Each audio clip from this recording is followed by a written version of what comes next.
Hallelujah. तीसरा विषय ये है, हम प्रार्थना करें जब ये लॉकडाउन खत्म हो जाएंगे, लोगों को अपने काम में परमेश्वर की बरकत देने के लिए। प्रभु जी, लोग इन दिनों में काफी तंगी मुसीबत में है, गरीबी में है, लोगों का आमदनी खत्म हो चुके हैं, पर प्रभु जी हम आपकी हुजूरी में प्रार्थना करते हैं, स्वर्गीय राजा, हमारी जो हमें देश की जो हालेलुया आर्थिक का जो सोर्सेस है, वो इकोनॉमिकल सोर्सेस में प्रभु की बरकत आने के लिए हम प्रार्थना करें। परमेश्वर का बरकत, वो परमेश्वर की आशीष, परमेश्वर की दया, ओ हालेलुया इस विषय में होने के लिए प्रभु की आशीष और बरकत हम मांगते परमेश्वर।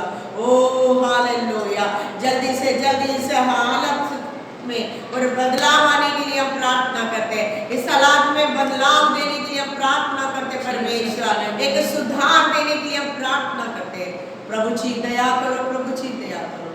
सर्वशक्तिमान पिता परमेश्वर, प्रभु जी इन विषयों को अपने हाथों पर अर्पण करते हैं, जितने भी विषय आपके सम्मुख रखा गया, उस मरीज से छुटकारे के लिए, सुरक्षा दल की सुरक्षा के लिए, ओ प्रभु जी हम प्रार्थना करते खुदा हमारी देश की आर्थिक हालात में परमेश्वर की बरकत आने के लिए, लोगों को जल्दी से जल्दी ये हालात बदल जाए और प्रभु जी हम इकट्ठे आकर आपकी नाम की महिमा और बड़ाई करने के लिए मदद कर।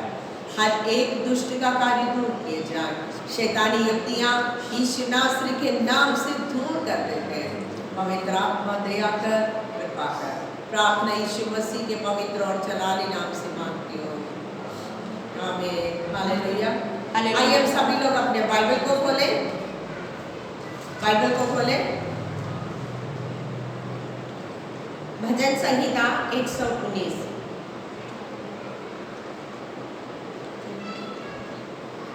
भजन संहिता 119 उसका पहला वचन से लेकर 124वां वचन तक हम पढ़ेंगे। पहला वचन मैं पढ़ूंगी और दूसरा वचन आप पढ़ेंगे। इस रीति से हम इस भजन संहिता को पढ़ेंगे। Hallelujah, hallelujah. Psalms 119 verses 1 to 24। भजन संहिता 119 का 1 से लेकर 24 तक। क्या ही धन्य है वे जो चाल के खरे हैं और यहोवा की व्यवस्था पर चलते हैं। क्या ही धन्य है वे जो उसकी चितौनियों को मानते हैं और पूर्ण मन से उसके पास आते हैं। फिर भी कुटिलता का काम नहीं करते, वे उसके मार्गों पर चलते हैं। तूने अपने उपदेश इसलिए दिए हैं कि वे यत्न से माने जाएं। भला होता कि तेरी विधियों को मानने के लिए मेरा चाल चलन दृढ़ हो जाए। तब मैं तेरी सब आज्ञाओं की ओर चित्त लगाए रहूंगा और मेरी आशा ना टूटेगी। जब मैं तेरे धर्ममय नियमों को सीखूंगा, तब तेरा धन्यवाद सीधे मन से करूंगा। मैं तेरी विधियों को मानूंगा, मुझे पूरी रीति से ना तज। जवान अपने चाल को किस उपाय से शुद्ध रखे, तेरे वचन के अनुसार सावधान रहने से। मैं पूरे मन से तेरी खोज में लगा हूँ, मुझे तेरी आज्ञाओं की बाट से भटकने ना दे। मैंने तेरे वचनों को अपने हृदय में रख छोड़ा है कि तेरे विरोध पाप ना करो। हे यहोवा, तू धन्य है, मुझे अपनी विधियां सिखा। तेरे सब कहे हुए नियमों का वर्णन मैंने अपने मुंह से किया है। मैं तेरी चितौनियों के मार्ग से मानो सब प्रकार के धन से हर्षित हुआ हूँ। मैं तेरे उपदेशों पर ध्यान करूंगा और तेरे मार्गों की ओर दृष्टि रखूंगा। मैं तेरी विधियों से सुख पाऊंगा और तेरे वचन को ना भूलूंगा। अपने दास का उपकार कर कि मैं जीवित रहूं और तेरे वचन पर चलता रहूं। मेरी आंखें खोल दे कि मैं तेरी व्यवस्था की अद्भुत बातें देख सकूं। मैं तो पृथ्वी पर परदेशी हूँ, अपनी आज्ञाओं को मुझसे छिपाए ना रख। मेरा मन तेरे नियमों की अभिलाषा के कारण हर समय खेदित रहता है। तूने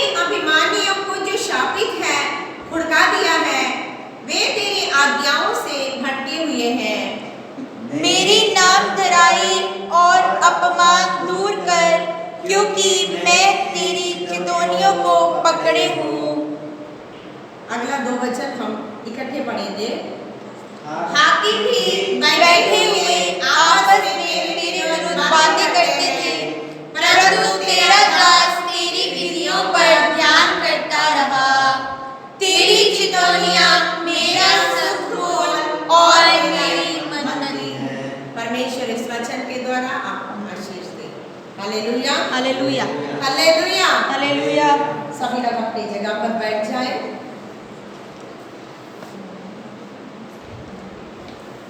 परमेश्वर के नाम की महिमा हो। आज ये सुबह के समय परमेश्वर की इस पवित्र आराधना करने के लिए आए हुए हर एक भाई बहनों को प्रभु यीशु मसीह के नाम से मैं स्वागत करती हूँ। प्रभु में बने रहे, प्रभु की वचन में बढ़ते चले। हालेलुया। विशेष रूप में ये भजन संहिता 119 जब हमने पढ़ा था, वो वचन जब जितनी बार हम पढ़ते हैं, शायद कलीसिया में बहुत से बार हम ये भाग को पढ़ चुके हैं, जितनी भी बार हम पढ़ते हैं उतना ही दिल खुश हो जाता है, हृदय आनंदित होता है, क्योंकि परमेश्वर की वचन की महानता के बारे में, परमेश्वर की वचन को मानने के कारण मिलने वाले आशीषों के बारे में बहुत स्पष्ट ही रूप में यहाँ पर लिखे गए हैं। Hallelujah, hallelujah. जितनी भी बार हम इस बात को पढ़ते हैं, प्रिय भाई बहनों, मैं आपको उत्साहित करना चाहते हैं, जितनी भी बार आप इसको पढ़ेंगे उतनी बार परमेश्वर के ज्यादा से ज्यादा बरकतों को आप प्राप्त कर सकते हैं। हालेलुया। जितनी भी आप यदि किसी को बुद्धि की कमी हो, यदि किसी को पढ़ने में पढ़ाई में मन नहीं लग रहा है, यदि किसी को पढ़ने पर जितने भी मेहनत करते अच्छे रिजल्ट नहीं आते हैं, आप लोगों से मैं ये कहना चाहती हूँ, यदि आप लोग ये भजन संहिता 119 को याद करोगे, आप बुद्धिमान बन जाओगे। ये भजन संहिता 119 जितनी बार आप याद करोगे और अपने मुंह से बोलते रहोगे, उतना ही आप बुद्धिमान बन जाएंगे। ये परमेश्वर के वचन से गारंटी है। Hallelujah, hallelujah, hallelujah. हम सोचते नहीं इतना बड़ा है, हम कैसे करेंगे, क्योंकि लगभग 150 से ज्यादा वचन इसमें है, हम कैसे याद करेंगे। पर सच्चाई ये है, एक यस से या एक लॉन्ग क्वेश्चन आंसर याद करते हैं, वैसे ही हम याद कर सकते हैं। हालेलुया। पर ये हमारे जीवन का सुख मूल है। ये मेरे परमेश्वर के वचन में यहाँ लिखा है, वो मेरा सुख का मूल और वो मेरा मंत्री है। हालेलुया। यहाँ पर हमने क्या देखा था? तेरी चितौनियां मेरा सुख मूल और मेरा मंत्री है। आमीन। क्योंकि जवान अपनी चाल को किस उपाय से शुद्ध कर सकता है? लोग सोचते हैं अच्छे काम करो, लंगर बांटो या लोगों के बीच में जाकर सेवा में लगे रहो, पर परमेश्वर का वचन कहते हैं, परमेश्वर की वचन के अनुसार सावधान रहने से वह अपना चाल को शुद्ध कर सकता है। मनुष्य अपनी मेहनत के द्वारा या अपने कर्मों के द्वारा अपनी चाल चलन को शुद्ध नहीं कर सकते हैं, पर यहाँ परमेश्वर की वचन के अनुसार चलने से, परमेश्वर की वचन को मानने से अपनी चाल चलन को हम शुद्ध कर सकते हैं। Hallelujah, hallelujah, hallelujah, hallelujah. और बहुत सी बातें हैं इसमें प्रभु संगीतकार बताया है। आप बार बार इस विषय को पढ़े, परमेश्वर इस वचन के द्वारा आप सबको आशीष देंगे। प्रभु में बढ़ते चले, प्रभु की बरकत को हम प्राप्त करें। Hallelujah, hallelujah. ये समय इस हफ्ते में यदि किसी का जन्मदिन या शादी का सालगिरह है, तो मैं चाहती हूँ कि आप लोग परमेश्वर के हुजूरी में खड़े हो जाएं। और मैं इस हफ्ते में हमारे कलीसिया के पास्टर जी का जन्मदिन है, तो मैं विनती करूंगी वो आगे आएंगे और अपने जीवन से छोटा सा गवाही देंगे।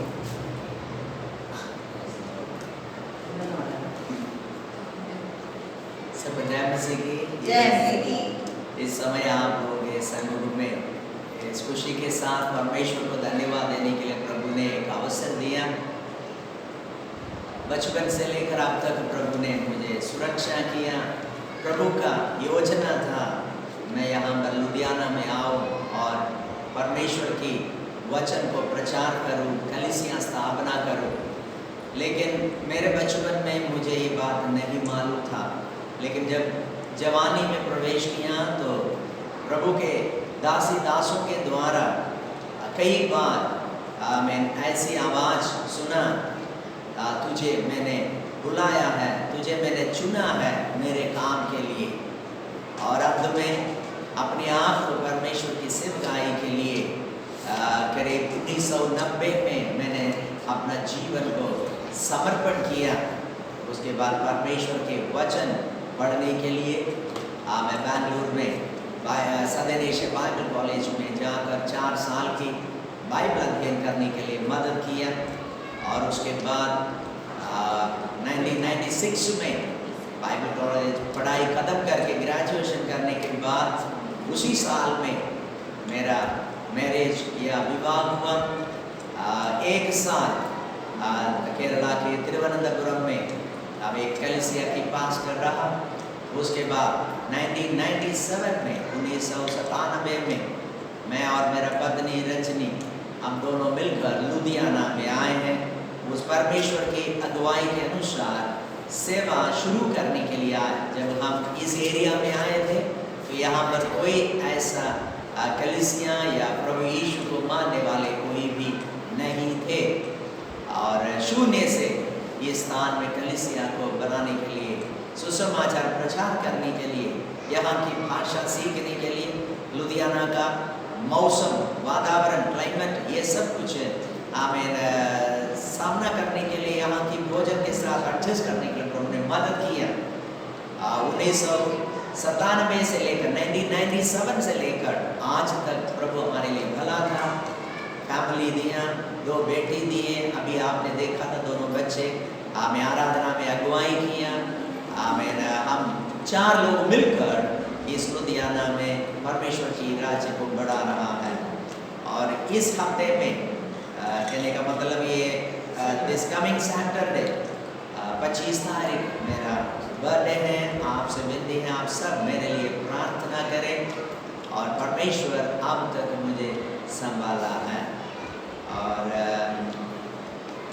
प्रभु की महिमा हो।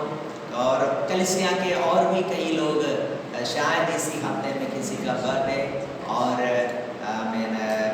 वेडिंग एनिवर्सरी हो सकता है, हम उनके लिए भी प्रार्थना करना चाहते हैं। मेरे साथ आइए हम लोग प्रार्थना करें, अपने आप को बंद करें। सर्वशक्तिमान पिता परमेश्वर, इस वक्त लुधियाना असेंबली ऑफ गॉड कलीसिया की हर एक विश्वासी परिवारों के लिए प्रार्थना करते हैं। विशेष तौर से जिसकी हमें बर्थडे और वेडिंग एनिवर्सरी इसी हफ्ते में है, आज से लेकर अगले शनिवार तक है, उन सबों के लिए मैं प्रार्थना करता हूँ। तेरे नाम से उन्हें आशीर्वाद देता हूँ, चाहे वो बच्चा हो, चाहे वो लड़का हो, लड़की हो, चाहे वो स्त्री हो, पुरुष हो या बुजुर्ग हो। प्रभु की आशीष उनके ऊपर आए, लंबी आयु दे, उनकी फैमिली लाइफ को आशीर्वाद दे। प्रभु ये नया साल उनके जीवन में हमें आनंद का, बरकत का साल होने दे। सारे संकट से बच के शैतान पर जय पाने के लिए, पाप पर फतह पाने के लिए आप उन्हें मदद कर। मुझे भी आपके हाथों पर अर्पण करते हैं। ये जिंदगी आपने दिया ताकि आपकी आज्ञा के अनुसार इस लुधियाना में तेरे काम करो, तेरे सेवा को बढ़ाओ।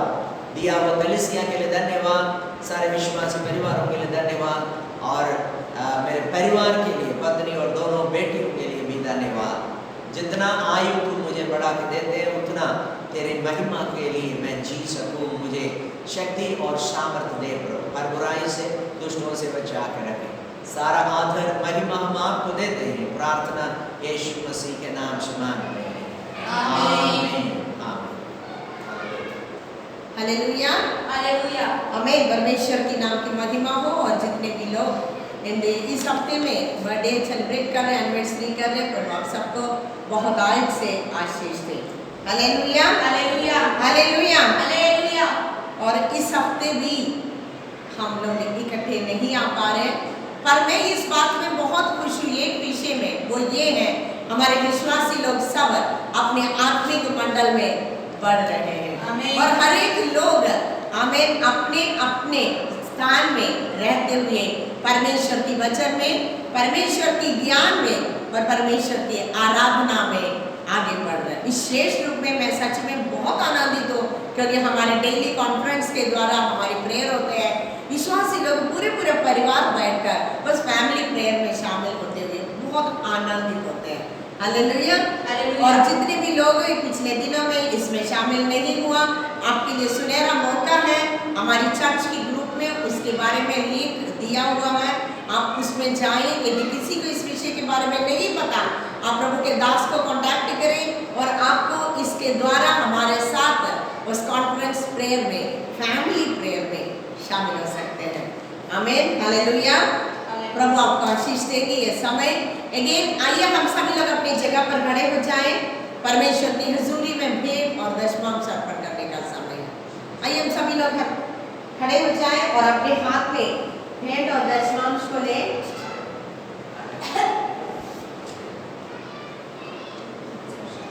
परमेश्वर की हुजूरी में समर्पण करें जिस रीति से हम हर संडे को करते हैं। परमेश्वर की हुजूरी में उस भेंट और दशमांश को अर्पण करते हुए प्रभु की हुजूरी में हम आए। हालेलुया। सर्वशक्तिमान पिता परमेश्वर, जितने भी भाई बहन लोग अपनी हुजूरी में भेंट और दशमांश को लाए हैं, परमेश्वर की आशीष और बरकत उनके जीवन में आने पाए।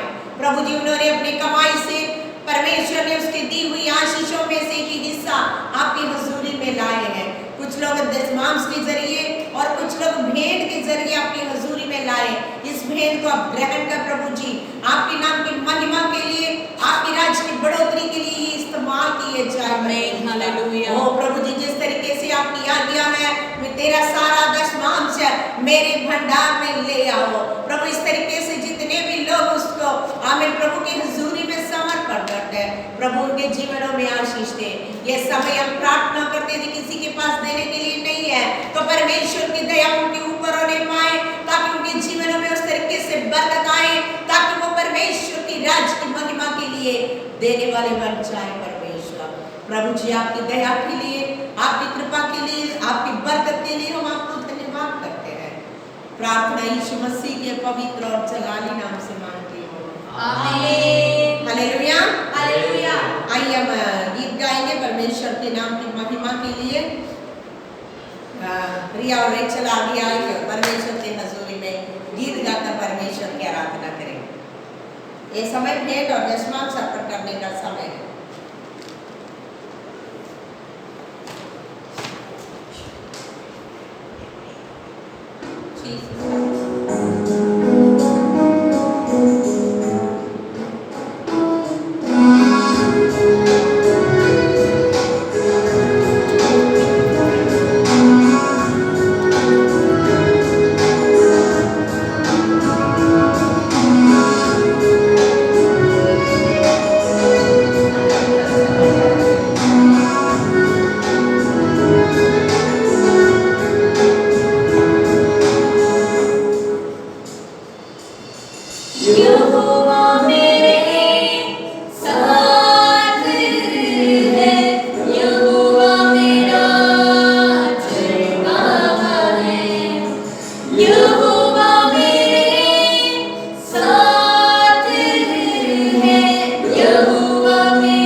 उसने जो लहू बहाया है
हालेलुया। हालेलुया। आमीन। परमेश्वर की नाम की महिमा हो। ज्यादा समय ना जाहिर कई किए हुए आइए परमेश्वर की वचन की ओर जाएंगे, परमेश्वर की वचन को मनन करेंगे। आइए हम सभी लोग तैयारी के साथ रहें और तालियों के साथ प्रभु के दास को स्वागत करें।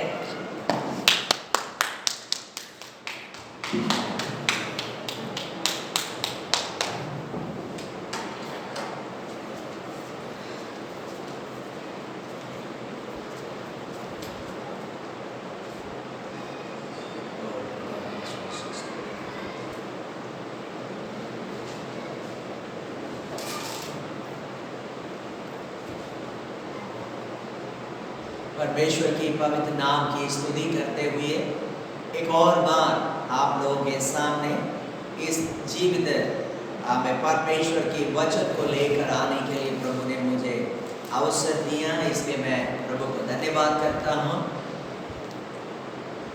पवित्र वचन के मनन करना मेरे जीवन की एक आनंद की बात है। जो सच्चाई को मैंने पाया, मैंने जाना, उसको दूसरों को बताने में मुझे खुशी मिलती है। मैं आशा करता हूँ आज सुबह समय जब आप इस आराधना में शामिल हैं, आप परमेश्वर की वचन को सुनने के लिए तैयार होकर बैठे हैं, तो आप ज़रूर परमेश्वर से आशीष पाएंगे। और मैं विश्वास करता हूँ परमेश्वर आपसे बातें करने जा रहा है, क्योंकि हमारा परमेश्वर एक जीवित परमेश्वर है। हालेलुया। दुनिया में बहुत सारे अलग अलग तरीके से लोग आराधना करते हैं। उनमें कई ऐसे लोग हैं जो ना सुनते हैं, ना देखते हैं, ना कुछ बोलते हैं, लेकिन हमारा परमेश्वर जीवित होने के कारण, बाइबल का परमेश्वर जिंदा परमेश्वर है। यीशु मसीह जीवित परमेश्वर है। आज वो आपसे बात करना चाहते हैं। हालेलुया। कितने लोग उसकी आवाज सुनना चाहते हैं? यदि आप तैयार हैं प्रार्थना के साथ इस वचन को मनन करने से, आपकी दिल की गहराई में परमेश्वर बात करेगा और आपकी जरूरतों को प्रभु पूरा करेगा। और ना केवल हमारे लिए, हमारी प्रार्थना भी प्रभु सुनेगा, क्योंकि इस समय संसार में बहुत तनाव चलते हैं और देश बहुत दुखी और परेशान में है। कितने हजारों लोग मर चुके हैं, कितने लाखों लोग बीमार हुए पड़े हैं, जो अभी भी जिंदगी और मौत से लड़ रहा है। लेकिन हमें परमेश्वर ने इतना भले चंगे रखा, इस खुशी दिया, ताकि हम आनंद के साथ प्रभु की आराधना करने पाएं। परिमिति है, सीमा है हमारे जिंदगी में, लेकिन हमारा परमेश्वर जिसे हम आराधना करते हैं वो असीम है। मनुष्य के लिए सीमा है, लेकिन परमेश्वर के लिए कोई सीमा नहीं, वो असीमित परमेश्वर है। और आइए हम मिलकर कुछ समय प्रभु के वचन को मनन करेंगे। The Gospel of John chapter 14, यूहन्ना रचित सुसमाचार 14 अध्याय, तो उसका पहला पद हम पढ़ेंगे। Gospel of John chapter 14 verse 1.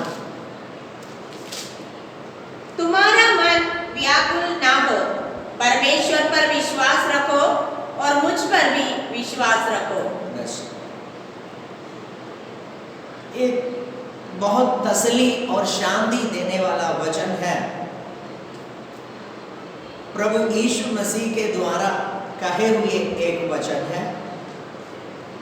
पढ़ते ही, सुनते ही हमें शांति और तसल्ली मिलता है। इस प्रकार हमने पढ़ा, तुम्हारा मन व्याकुल ना हो। ये कहने के कारण इससे पिछले अध्याय, अगर यूहन्ना का सुसमाचार 13 अध्याय यदि हम पढ़ेंगे, वहां पर हम ये देख सकते हैं यीशु मसीह कई बातें चेलों को सिखाया और उनमें कुछ ऐसा कार्य यीशु ने किया जो इससे पहले कभी नहीं किया था। कुछ चिन्ह या कुछ ऐसा कार्य जिसके द्वारा चेलों को कुछ तकलीफें हुई। वो सोचने लग गया क्या होने वाला है कुछ दिनों में। ये प्रभु, ये हमारा गुरु प्रभु यीशु मसीह क्या हमसे कहना चाहते हैं इन कामों के द्वारा, ये शिक्षा हमें देने के द्वारा, क्या वो हमें बताना चाहते हैं करके वो व्याकुल होने लगा, अंदर ही अंदर परेशान होने लगा। कुछ चेलों को ये पता लग गया यीशु अपने अंतिम समय के बारे में कह रहा है और यीशु अपने मृत्यु के बारे में कह रहा है। कैसा मृत्यु होगा, कौन उसको पकड़ेगा, कितना दुख उठाना पड़ेगा, ये सारी बातें यीशु कह रहे थे। और यीशु फसह का पर्व भी मानने के लिए या एक अंतिम भोज के रूप में चेलों के साथ भोजन करने के लिए भी बैठा। उस समय यीशु अपने चेलों की पांव धोया। ये सारा कार्य जो यीशु कर रहा था एक नया काम था जो चेले ने कभी सोचा नहीं था। एक गुरु होकर अपने सेवकों की पांव धोना उनके लिए सोच भी नहीं सकता था। तो इस तरीके से कई कार्य यीशु करने के कारण चेले लोग थोड़ा मन में परेशान हो गया, व्याकुल होने लगा। उस समय उनकी मन की बात जानकर यीशु उनको कह रहा है, तुम्हारा मन व्याकुल ना हो, मेरी बातें सुनकर तुम परेशान ना होना। उसके साथ यीशु फिर कह रहा है, तुम परमेश्वर पर विश्वास रखो और मुझ पर भी विश्वास रखो। Hallelujah, hallelujah. दो बातें यीशु इस वचन में कह रहा है, क्योंकि यीशु को पता चला चेले लोग परेशान हैं, मन में व्याकुल है, इसलिए उनको कह रहे हैं तुम्हारा मन व्याकुल ना हो, तुम परमेश्वर पर विश्वास रखो और मुझ पर भी विश्वास रखो।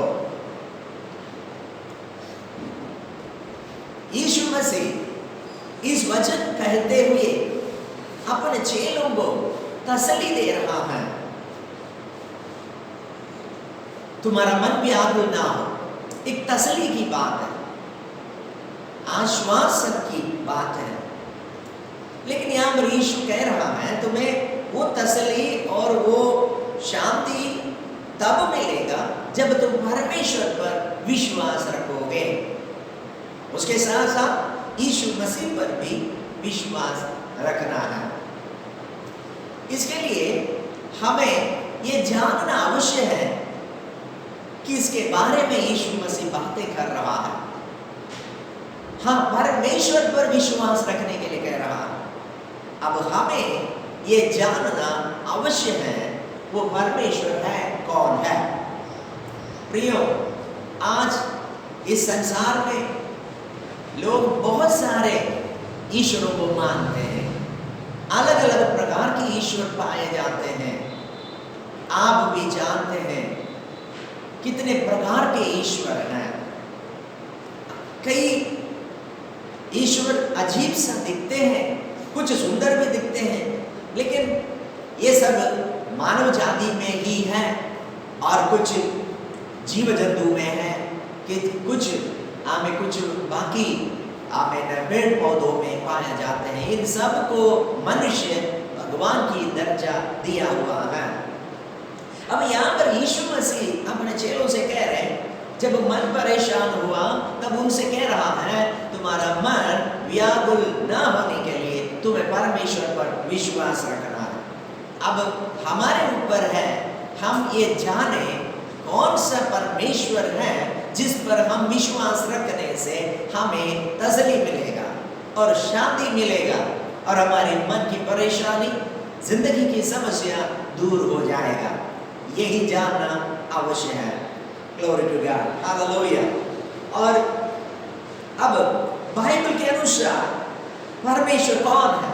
परमेश्वर सृष्टिकर्ता है, उसी ने सभी कुछ बनाया है। मैं इस हमें जो सिद्धांत या परिभाषा बाइबल के अनुसार, बाइबल से जो सच्चाई मैंने पाया उसी के अनुसार मैं आपसे बातें कर रहा हूँ।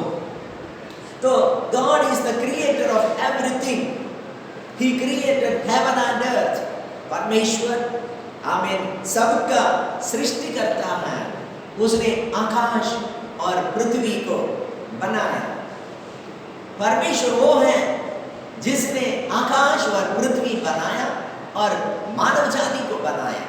जो कुछ हम देखते हैं, सारे जीव जंतु, हमें पेड़ पौधे, ये सब कुछ परमेश्वर ने ही बनाया है। वो परमेश्वर ये सब कुछ संभालने का शक्ति रखता है। पवित्र बाइबल में उस परमेश्वर के बारे में इस प्रकार लिखा है, वो सर्वशक्तिमान है, वो सर्वव्यापी है और वो सर्वज्ञानी है।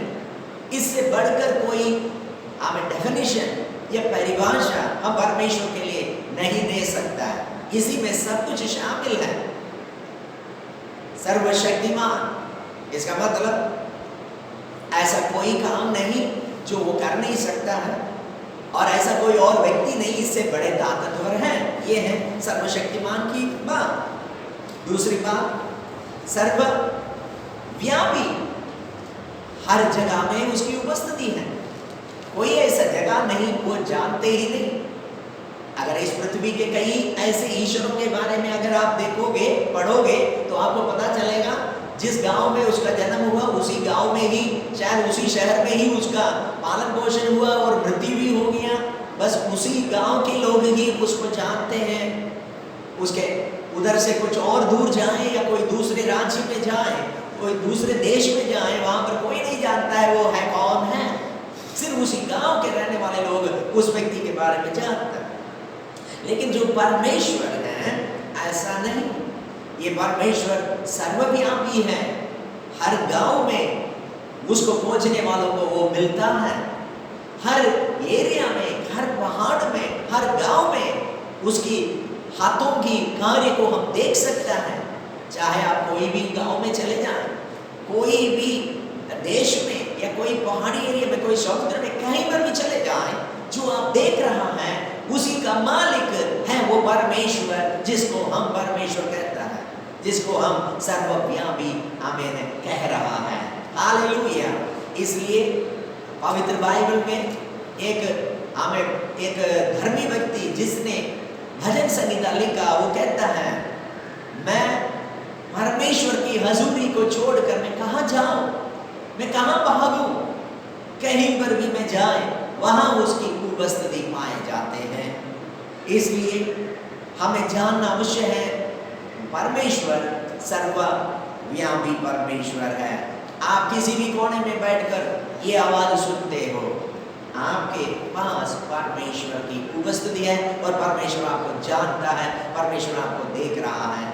इस समय आपके घर में क्या है, क्या नहीं है करके शायद आपके पड़ोसी नहीं जानते हैं, आपके पास्टर नहीं जानते, आपके चर्च के विश्वासी लोग नहीं जानते, आपके रिश्तेदार नहीं जानते। लेकिन मैं आपसे कहना चाहता हूँ, परमेश्वर आपको अच्छी तरीक़ा से जानता है, क्योंकि वो सर्वव्यापी होने के नाते आपके घर के अंदर के कोने कोने में हर चीज को वो जानता है, क्या है क्या नहीं है।